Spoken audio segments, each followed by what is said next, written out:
Once again, welcome back to KCS Classes. KCS Classesന്റെ മറ്റൊരു എപ്പിസോഡിലേക്ക് എല്ലാവർക്കും സ്വാഗതം. This is Kiran CS. Sreenarayana open university പുതിയൊരു അക്കാഡമിക് ഇയർ ആരംഭിച്ചിരിക്കുകയാണ്. സോ അഡ്മിഷൻ നടന്നുകൊണ്ടിരിക്കുകയാണ്. ലാസ്റ്റ് ഡേറ്റ് വരുന്നത് സെപ്റ്റംബർ 10 സോ ബികോം BBAക്കൊക്കെ അഡ്മിഷൻ എടുത്തുള്ള കുട്ടികളുണ്ടായിരിക്കും. ബികോമിന്റെ സബ്ജക്ട് ഡീറ്റെയിൽസ് ഇൻക്ലൂഡ് ചെയ്തിട്ടുള്ള ഒരു വീഡിയോ ഞാൻ ഓൾറെഡി അപ്ലോഡ് ചെയ്ത് കഴിഞ്ഞിട്ടുള്ളതാണ്. കാണാത്തുടനെങ്കിൽ കാണാം. സബ്ജക്ട് ഡീറ്റെയിൽസ് ഏതൊക്കെയാണെന്നുള്ളത് ക്ലിയർ കട്ടായിട്ട് അതിലൂടെ മനസ്സിലാക്കാൻ സാധിക്കും. സോ അഡ്മിഷൻ എടുത്ത് കഴിഞ്ഞ കുട്ടികൾ ഇനി എത്രയും പെട്ടെന്ന് തന്നെ നിങ്ങളുടെ പഠനം ആരംഭിക്കണം. അപ്പോൾ ഫസ്റ്റ് സെമസ്റ്ററിൽ ഞങ്ങൾക്ക് വരുന്ന 4 സബ്ജക്ട്സ് ഉണ്ട്. ആ 4 സബ്ജക്ട്സിൽ ബികോം സ്റ്റുഡൻസിനും BBA സ്റ്റുഡൻസിനും കോമൺ ആയിട്ടുള്ള മൈനർ ഡിസിപ്ലിനറി കോഴ്സാണ് പ്രിൻസിപ്പിൾസ് ഓഫ് മാനേജ്മെന്റ്. സോ ഇന്നത്തെ വീഡിയോയിൽ പ്രിൻസിപ്പിൾസ് ഓഫ് മാനേജ്മെന്റിന്റെ ഡീറ്റെയിൽ സിലബസ് ആണ് നമ്മൾ ഡിസ്കസ് ചെയ്യാൻ പോകുന്നത്. അതെങ്ങനെ പഠിക്കണം, ഏത് ഒരു അപ്രോച്ചാണ് ഫോളോ ചെയ്യേണ്ടത്, ഹൈ സ്കോറിലോട്ട് എത്തിച്ചേരാൻ വേണ്ടിയിട്ട് ഓരോ ബ്ലോക്കിനെയും എങ്ങനെ പ്രയോറിറ്റൈസ് ചെയ്യണം, ഇതൊക്കെ നമുക്ക് 1 by 1 ആയിട്ട് കാണാം. വീഡിയോയിലോട്ട് പോണേക്കാൾ മുമ്പ് പറയാനുള്ളത്, നമ്മുടെ സ്ഥാപനം Sreenarayana open university BCom BBA BA എല്ലാ കോഴ്സസിനും ഓൺലൈൻ ആയിട്ട് കോച്ചിങ് പ്രൊവൈഡ് ചെയ്യുന്ന സ്ഥാപനമാണ്. നമ്മുടെ ആപ്പിലൂടെയാണ് ക്ലാസ്സസ് അവൈലബിൾ ആവുക. റെക്കോർഡ് ക്ലാസ്സസ് ഉള്ളതുകൊണ്ട് തന്നെ എപ്പോൾ വേണമെങ്കിലും പഠിച്ച് ഡൗട്ട് ഉള്ളത് ചോദിക്കാനുള്ള അവസരം ഉണ്ടെന്നുള്ളതാണ്. ഇതുവരെയുള്ള നമ്മുടെ റിസൾട്ട്സ് ഒക്കെ സൂപ്പർ റിസൾട്ട്സ് ആണ് കേട്ടോ. സോ നമ്മുടെ ക്ലാസ്സിൽ ജോയിൻ ചെയ്ത് പഠിച്ച് നല്ല മാർക്ക് മേടിക്കാൻ താല്പര്യമുള്ള കുട്ടികൾക്ക് ഡിസ്ക്രിപ്ഷൻ ബോക്സിലുള്ള എൻ്റെ വാട്സപ്പ് നമ്പറിൽ കോൺടാക്ട് ചെയ്യാം, ക്ലാസ്സസ് ആക്സസ് ചെയ്യാം. അസൈൻമെന്റ് സപ്പോർട്ടും നമ്മൾ പ്രൊവൈഡ് ചെയ്യുന്നുണ്ട് കേട്ടോ. ഓക്കെ, ദെൻ എക്സാമിൻ്റെ സമയത്ത് സ്മാർട്ട് സ്റ്റഡി വീഡിയോസ് ഒക്കെ അവൈലബിൾ ആയിരിക്കും. അപ്പോൾ നമുക്കിനി നേരെ വീഡിയോയിലോട്ട് കിടക്കാം. ഫസ്റ്റ് സെമസ്റ്ററിൽ ബികോം സ്റ്റുഡൻസിന് 4 സബ്ജക്ട്സ് ആണ് വരുന്നത്. ഫിനാൻഷ്യൽ അക്കൗണ്ടിങ് ആണ് ആദ്യത്തെ പേപ്പർ. സെക്കൻഡ് പേപ്പർ ആണ് പ്രിൻസിപ്പിൾസ് ഓഫ് മാനേജ്മെന്റ്. പിന്നെ English for communication, English subject വരുന്നുണ്ട്. ദെൻ മൾട്ടി ഡിസിപ്ലിനറി കോഴ്സിൽ ഞാൻ സജസ്റ്റ് ചെയ്തിട്ടുണ്ടായിരുന്നു ഇതിനേക്കാൾ മുമ്പ് ഹിസ്റ്റോറിക്കൽ ടൂറിസം ആണ് ഏറ്റവും നല്ല പേപ്പർ എന്നുള്ളത്. അത് നിങ്ങൾക്ക് സെലക്ട് ചെയ്യാൻ സാധിക്കും. അപ്പോൾ ഫിനാൻഷ്യൽ അക്കൗണ്ടിങ്ങിൻ്റെയും ഇംഗ്ലീഷ് ഫോർ കമ്മ്യൂണിക്കേഷൻ്റെയും ഹിസ്റ്റോറിക്കൽ ടൂറിസത്തിൻ്റെയും ഒക്കെ നമ്മളിനി ഓരോ ദിവസം വീഡിയോയിലൂടെ സിലബസ് അനാലിസിസ് ചെയ്യുന്നതായിരിക്കും. നമുക്ക് ഇന്ന് തിയറി പേപ്പർ ബികോം BBA സ്റ്റുഡൻസിന് കോമൺ ആയിട്ടുള്ള പ്രിൻസിപ്പിൾസ് ഓഫ് മാനേജ്മെന്റിലോട്ട് കിടക്കാം. ഓക്കെ, അപ്പോൾ ഇതാണ് അതിൻ്റെ സിലബസ് വരുന്നത്. പ്രിൻസിപ്പിൾസ് ഓഫ് മാനേജ്മെന്റിന്റെ നിങ്ങൾ +1 പഠിച്ചിട്ടുണ്ടായിരിക്കും. +1 +2 മാനേജ്മെന്റിനെ പറ്റിയുള്ള കാര്യങ്ങൾ. അതിപ്പോൾ കോമേഴ്സ് സ്റ്റുഡൻസ്, കോമേഴ്സ് ആണ് നിങ്ങൾ പഠിച്ചിട്ടുള്ളതെങ്കിൽ നിങ്ങൾക്ക് അറിയുന്നതായിരിക്കും. അത് കുറച്ചും കൂടിയും ഡെപ്തിൽ ഇവിടെ മനസ്സിലാക്കാനുണ്ട്. അപ്പോൾ 4 ബ്ലോക്കുകളായിട്ട് നമുക്ക് കാണാൻ സാധിക്കും മാനേജ്മെന്റിന്റെ. അതിലാദ്യം ഇൻട്രൊഡക്ഷൻ ടു മാനേജ്മെന്റ് ആണ്, ബേസിക്സ് ആണ് ഇവിടെ നമുക്ക് മനസ്സിലാക്കാനുള്ളത്. ദെൻ പ്ലാനിങ് ആണ് ബ്ലോക്ക് നമ്പർ 2, ഓർഗനൈസിങ് ഉണ്ട്, ദെൻ സ്റ്റാഫിംഗ് ഉണ്ട്, ദെൻ അതിനുശേഷം ഡിറക്റ്റിംഗ് ഉണ്ട്, കൺട്രോളിംഗ് ഉണ്ട്. ഇങ്ങനെ 6 ബ്ലോക്കുകളായിട്ടാണ് ഡിവൈഡ് ചെയ്തിട്ടുള്ള എൻറ്റയർ സബ്ജക്റ്റ്. നിങ്ങളിത് ഫങ്ഷൻസ് ഓഫ് മാനേജ്മെന്റിൽ പഠിച്ചിട്ടുള്ളതാണ്. ഏതൊക്കെ? Planning, organising, staffing, directing and controlling. അപ്പൊ ഇത് ഓരോ ബ്ലോക്കുകളായിട്ട് കാണാൻ പറ്റും. മാനേജ്മെന്റിന്റെ ഇൻട്രൊഡക്ഷൻ ആദ്യത്തെ ബ്ലോക്കിൽ നമുക്ക് കാണാനും സാധിക്കും. ഓക്കെ, അപ്പൊ ഇതാണ് സിലബസ് ഡീറ്റെയിൽസ് വരുന്നത്. നിങ്ങൾക്ക് നിങ്ങളുടെ ലേണിംഗ് സെന്ററിൽ നിന്ന് ഇതിന്റെ സ്റ്റഡി മെറ്റീരിയൽ കിട്ടുന്നതാണ്. കുറച്ച് കഴിഞ്ഞിട്ടായിരിക്കും കിട്ടുക. ദെൻ എക്സാം നമ്മൾ ഫസ്റ്റ് സെമസ്റ്ററിന്റെ എക്സ്പെക്ട് ചെയ്യുന്നത് ജനുവരി മന്തൊക്കെ ആയിട്ടാണ്. അപ്പോൾ എക്സാമിന്റെ ലാസ്റ്റ് മൊമെന്റിലേക്കൊന്നും വെച്ചുകൊണ്ടിരിക്കരുത്. പഠിക്കാനുള്ള കാര്യങ്ങൾ നിങ്ങൾക്ക് എത്രയും പെട്ടെന്ന് തന്നെ നിങ്ങളുടെ പഠനം ആരംഭിക്കാൻ സാധിക്കും. നമ്മൾ ഓൺലൈൻ കോച്ചിങ് ഒക്കെ ആരംഭിച്ചിട്ടുണ്ട്. റെക്കോർഡുകൾ ഉള്ളതുകൊണ്ട് തന്നെ എപ്പോൾ വേണമെങ്കിലും പഠിക്കാൻ പറ്റുന്നതാണ്. അപ്പോൾ ഇതിലെ ഫസ്റ്റ് ബ്ലോക്ക് വരുന്നത് നമ്മുടെ ഫസ്റ്റ് സെമസ്റ്റർ +1 നമ്മൾ പഠിച്ചിട്ടുള്ള കാര്യങ്ങൾ തന്നെയാണ്. എന്താണ് മാനേജ്മെന്റ്, ദെൻ അതിൻ്റെ മീനിങ്, ഡെഫിനിഷൻ, ഫീച്ചേഴ്സ്, ഫങ്ഷൻസ്, ഇതൊക്കെയാണ് നമുക്ക് ഫസ്റ്റ് സെമസ്റ്ററിൽ പഠിക്കാനുള്ള. 2 മാർക്കിന്റെ ചോദ്യമായിട്ടും 5 മാർക്കിന്റെ ചോദ്യമായിട്ടൊക്കെ ഇതിൽ നിന്ന് ക്വസ്റ്റ്യൻസ് വരാറുണ്ട്. നമുക്ക് 4 പാർട്ടാണ് വരുന്നത്. എക്സാമിന് 70 മാർക്കിന്റെ എക്സാമിൽ അതിൽ part A 1 mark, part B 2 marks, part C 5 marks, then part D എന്ന് പറയുന്നത് essay ചോദ്യം 10 മാർക്കിന്റെ. ഓക്കെ, ഇങ്ങനെയാണ് വരുന്നത് കേട്ടോ. അറിയാത്തവർക്ക് വേണ്ടിയിട്ടാണ് പറയുന്നത്. പിന്നെ നമുക്ക് block number 1 school of management ആണ്. Level of management, lower level, upper level, middle level എന്നൊക്കെ പറഞ്ഞിട്ട് നിങ്ങൾ കേട്ടിട്ടുണ്ടായിരിക്കും. പിന്നെ ഇവല്യൂഷൻ ഓഫ് മാനേജ്മെന്റ് തോട്ട്, അതിൽ ഫയോളിന്റെ പ്രിൻസിപ്പിൾസ്, FW ടൈലറിന്റെ അല്ലേ നിങ്ങൾ പഠിച്ചിട്ടുണ്ടായിരിക്കും.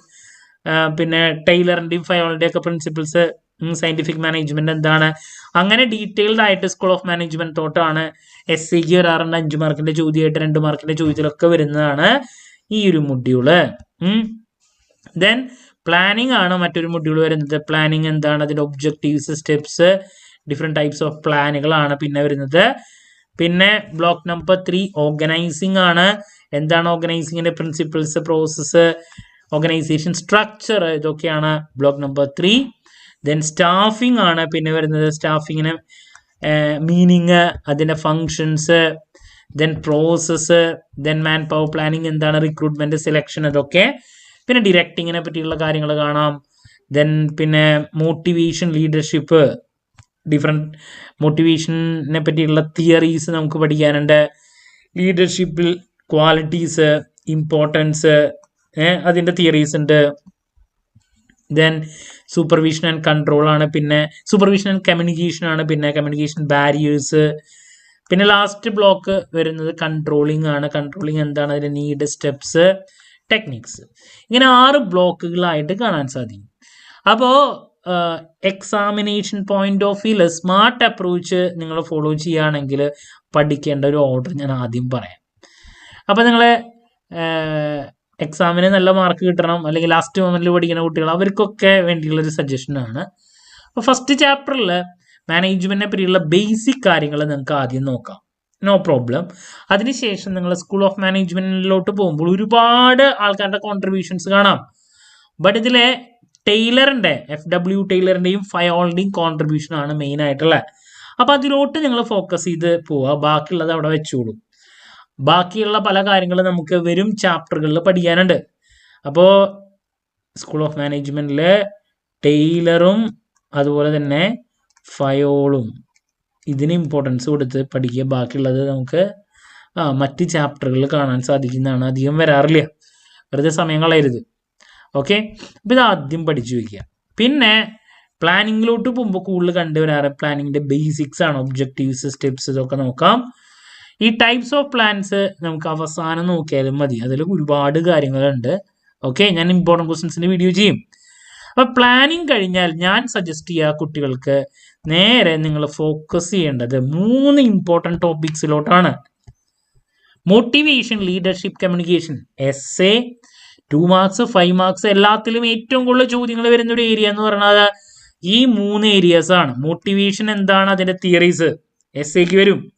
ലീഡർഷിപ്പ് എന്താണ്, അതിനെ പറ്റിയുള്ള കാര്യങ്ങൾ. പിന്നെ സൂപ്പർവിഷൻ നോക്കാം. ദെൻ കമ്മ്യൂണിക്കേഷൻ essayക്കും അതുപോലെ തന്നെ 5 മാർക്സ് 2 മാർക്ക് 1 മാർക്കിലൊക്കെ ഏറ്റവും കൂടുതൽ ചോദ്യങ്ങൾ വരുന്ന ഏരിയ എന്ന് പറയുന്നത് ഇതാ. I repeat, motivation, leadership, supervision and communication. Okay, അതിനുശേഷം നിങ്ങൾക്ക് കൺട്രോളിങ് നോക്കാം. കൺട്രോളിങ് എന്താണ്, അതിൻ്റെ സ്റ്റെപ്സ്, പ്രോസസ്സ്, ഇതാണ് മെയിനായിട്ട് നോക്കണ്ടേ. അതിനുശേഷം നിങ്ങൾ ബാക്കിയുള്ള ഏരിയാസിലോട്ട് കടന്നാൽ മതി. എന്ന് പറഞ്ഞാൽ ഞാൻ നേരത്തെ പറഞ്ഞ ഓർഗനൈസിങ് എന്താണ്, ഓർഗനൈസിങ് പ്രിൻസിപ്പിൾസ്, മറ്റ് ഡീറ്റെയിൽസ്, ഓർഗനൈസേഷൻ സ്ട്രക്ചറിൽ ഡിഫറെൻറ്റ് ടൈപ്സ് എന്തായാലും നോക്കേണ്ടതാണ്. ഡെലിഗേഷൻ ഇമ്പോർട്ടൻ്റ് ആണ്. ദെൻ സ്റ്റാഫിങ്ങിൽ അതിൻ്റെ ഫങ്ഷൻസ് നോക്കാം, പ്രോസസ്സ്, റിക്രൂട്ട്മെന്റ് ആൻഡ് സെലക്ഷൻ ഒക്കെ ചില സമയത്ത് അതിൻ്റെ വരാറുണ്ടെന്ന് മാത്രം. അതിൽ ചില കാര്യങ്ങൾ എടുത്ത് പഠിക്കണം, അതൊക്കെ ഞാൻ ഇമ്പോർട്ടൻറ്റ് ക്വസ്റ്റ്യൻസ് ചെയ്യുമ്പോൾ പറഞ്ഞുതരും. ഡിറക്റ്റിങ്, അതിൻ്റെ ഇമ്പോർട്ടൻസ് നോക്കാം, അതൊക്കെ ലാസ്റ്റ് നോക്കിയാൽ മതി. അപ്പോൾ ഈ രീതിയിൽ പഠിക്കാൻ ശ്രമിക്കുക, ഇതാണ് സ്മാർട്ട് അപ്രോച്ച്. ഇതിന് പകരം കുട്ടികൾ ഈ ഓർഡറിൽ പഠിക്കുകയാണെങ്കിൽ എന്തുണ്ടാവുക, മാനേജ്മെന്റ് പഠിച്ചു, സ്കൂൾ ഓഫ് മാനേജ്മെന്റ് പഠിച്ച് അവസാനിപ്പിക്കുമ്പോഴേക്കും കുറേ സമയം വേണം, കാരണം ലെങ്തിയാണ്. അപ്പോഴേക്കും നമ്മുടെ സമയം കുറേ പോവും. ദെൻ പ്ലാനിങ്, മറ്റു കാര്യങ്ങളൊക്കെ നോക്കി വരുമ്പോഴേക്കും എന്താ ചിലപ്പോൾ എക്സാമിൻ്റെ സമയവും. എന്തായി പഠിത്തം ചോദിച്ചിട്ടുണ്ടെങ്കിൽ ഒന്നായിട്ടില്ല, കുറേ വായിക്കാനുണ്ട്. എക്സാമിന് ഏറ്റവും കൂടുതൽ മാർക്ക് വരുന്ന എവിടെയാ, ലാസ്റ്റ് ഏരിയയിലാണ്. അപ്പോൾ നമ്മൾ സ്മാർട്ടായിട്ട് പഠിക്കണമെങ്കിൽ എന്ത് ചെയ്യണം, ഏറ്റവും കൂടുതൽ എക്സാമിന് വരുന്ന ഏരിയാസ് പിക്ക് ചെയ്ത് പഠിക്കണം. അതിനാണ് മാനേജ്മെൻറ്റ് ഫസ്റ്റ് ഏരിയ നോക്കിയതിന് ശേഷം പ്ലാനിങ് നോക്കുക. പിന്നെ നേരെ ചാടേണ്ടത് ഞാൻ പറഞ്ഞ ഏരിയാസിലോട്ടാണ്. മോട്ടിവേഷൻ, ലീഡർഷിപ്പ്, സൂപ്പർവിഷൻ, കമ്മ്യൂണിക്കേഷൻ, പിന്നെ കൺട്രോളിങ്, പിന്നെ മുകളിലോട്ട് കിടന്നാൽ മതി. ക്ലാരിറ്റി കിട്ടിയെന്ന് പ്രതീക്ഷിക്കുന്നു. ഇതിന് യൂണിവേഴ്സിറ്റിയുടെ സ്റ്റഡി മെറ്റീരിയൽ നിങ്ങൾക്ക് ഉണ്ട്, അത് നോക്കി പഠിക്കാം. ബട്ട് പലതും അതിൽ ലെങ്തിയാണ്. അതുകൊണ്ട് തന്നെ സ്റ്റുഡൻസിന് വേണ്ടിയിട്ട് നമ്മൾ എക്സാം ട്യൂബ് പ്രൊവൈഡ് ചെയ്യുന്നുണ്ട്. ഗൈഡ് എന്ന് വേണമെങ്കിൽ നിങ്ങൾക്ക് പറയാം. അത് ഇംഗ്ലീഷിലും മലയാളത്തിലും നമ്മൾ പ്രൊവൈഡ് ചെയ്യാൻ ശ്രമിക്കുന്നുണ്ട്. എന്ന് വെച്ചിട്ടുണ്ടെങ്കിൽ ബുക്കിൽ നോക്കിയാൽ ലെങ്തിയാണ് പല കാര്യങ്ങളും, അത് ഷോർട്ടാക്കിയിട്ട്. അപ്പം ഇംഗ്ലീഷിലുള്ള നോട്ടും മലയാളത്തിലുള്ളതും അവൈലബിൾ ആയിരിക്കും. നമ്മുടെ ആപ്പിലൂടെയാണ് അത് പ്രൊവൈഡ് ചെയ്യുക. അപ്പോൾ ഞാനത് കംപ്ലീറ്റ് ചെയ്തതിന് ശേഷം നമ്മുടെ ചാനലിലൂടെ തന്നെ അതിൻ്റെ അപ്ഡേറ്റ്സ് നൽകുന്നതായിരിക്കും. നിങ്ങൾക്ക് പർച്ചേസ് ചെയ്യാൻ പറ്റും. അപ്പോൾ ക്ലാസ്സസ് വേണ്ട കുട്ടികൾക്ക് ക്ലാസ്സിന് ജോയിൻ ചെയ്യാം. ആപ്പിലൂടെ ഞാൻ പറഞ്ഞ റെക്കോർഡ് ക്ലാസ്സസും അസൈൻമെൻറ്റ് സപ്പോർട്ടും ഒക്കെ ഉണ്ടാവും. അതുപോലെ തന്നെ സെപ്പറേറ്റ് ഇംഗ്ലീഷിലും മലയാളത്തിലുമുള്ള നോട്ട്സ് സെപ്പറേറ്റ് ആയിട്ട് താല്പര്യമുള്ള കുട്ടികൾക്ക് അതും ആക്സസ് ചെയ്യാം. ഒരുപാട് കുട്ടികൾ ഇംഗ്ലീഷിൽ എഴുതുന്നവരുണ്ട്, കുറേ പേര് മലയാളത്തിൽ എഴുതുന്നവരുണ്ട്. ഞാൻ എപ്പോഴും സജസ്റ്റ് ചെയ്യുക ഇംഗ്ലീഷിൽ എഴുതാൻ തന്നെയാണ്. നിങ്ങൾക്ക് അതാണ് ഏറ്റവും എളുപ്പവും. പല കുട്ടികൾക്കും ബുദ്ധിമുട്ടാണെന്ന് വിചാരിച്ചിട്ട് മലയാളത്തിലോട്ട് പോകും. ഫ്യൂച്ചറിലോട്ട് പോകുമ്പോൾ ഏറ്റവും ഗുണവും. പിന്നെ സ്റ്റാർട്ടിങ്ങിൽ ചെറിയൊരു ബുദ്ധിമുട്ടുണ്ടെങ്കിലും പതുക്കെ അതൊക്കെ ശരിയായിക്കോളും. കാരണം ഇംഗ്ലീഷിൽ 2 സെൻറ്റൻസ് എഴുതേണ്ട ഒരു കാര്യം മലയാളത്തിൽ എഴുതുമ്പോൾ 4 സെൻറ്റൻസ് എഴുതണം. സമയം എത്രയും പോകാന്നറിയൂ. ഏറ്റവും പിന്നെ ഇംഗ്ലീഷിൽ നിങ്ങൾ എഴുതുമ്പോൾ ഇംഗ്ലീഷിൽ മാത്രം, മലയാളത്തിൽ എഴുതുമ്പോൾ മലയാളത്തിൽ മാത്രം. മംഗ്ലീഷ് ഇവിടെ നടക്കില്ല. പല കുട്ടികളും മലയാളത്തിൽ എഴുതാന്ന് പറഞ്ഞിട്ട് മംഗ്ലീഷിലാണ്. അത് നടക്കില്ല. ഏതെങ്കിലും ഒരു ലാംഗ്വേജേ പറ്റുള്ളൂ. മലയാളത്തിലൊക്കെ ഇത് എഴുതാന്ന് പറയുമ്പോൾ ശരിക്കും പറഞ്ഞാൽ കടുകട്ടി വേർഡ്സുകളുണ്ട്. അതുകൊണ്ട് ഞാൻ എപ്പോഴും ഇംഗ്ലീഷിൽ എഴുതാൻ തന്നെയാണ് സജസ്റ്റ് ചെയ്യുക. എന്നാലും നമ്മൾ മലയാളത്തിലുള്ള നോട്ട്സ് കൊടുക്കണമെന്ന് മാത്രം മലയാളത്തിൽ എഴുതുന്ന കുട്ടികളുള്ളതുകൊണ്ട്. ഓക്കെ, അപ്പോൾ ക്ലാരിറ്റി കിട്ടിയെന്ന് വിചാരിക്കുന്നു. പ്രിൻസിപ്പിൾസ് ഓഫ് മാനേജ്മെന്റ് പഠിക്കുമ്പോൾ ശ്രദ്ധിക്കേണ്ട കാര്യങ്ങൾ, അതിനെപ്പറ്റിയുള്ള ബേസിക് ഡീറ്റെയിൽസ് ഒക്കെയാണ് ഞാൻ ഇന്നത്തെ വീഡിയോയിൽ പറഞ്ഞത്. ഇനി ബാക്കിയുള്ള ഓരോ സബ്ജക്റ്റിൻ്റെ വീഡിയോ സെപ്പറേറ്റ് ഞാൻ ചെയ്യുന്നതായിരിക്കും. അപ്പോൾ എത്രയും പെട്ടെന്ന് തന്നെ അഡ്മിഷൻ എടുത്ത കുട്ടികളെ പഠനം ആരംഭിക്കുക. അഡ്മിഷൻ എടുക്കാൻ പോകുന്ന കുട്ടികളെ അഡ്മിഷൻ എടുത്ത് നെക്സ്റ്റ് നിങ്ങളുടെ പഠനം ആരംഭിക്കണം. ഓക്കെ, എന്ത് ഡൗട്ട് ഉണ്ടെങ്കിലും കമൻറ്റ് ചെയ്യുക. അതിനുള്ള മറുപടി ഞാൻ വീഡിയോസിലൂടെ നൽകുന്നതായിരിക്കും. മറ്റൊരു വീഡിയോയുമായി വീണ്ടും കാണാമെന്നുള്ള പ്രതീക്ഷയോടെ നിർത്തുന്നു. This is Kiran CS signing off. Have a nice day. Thank U.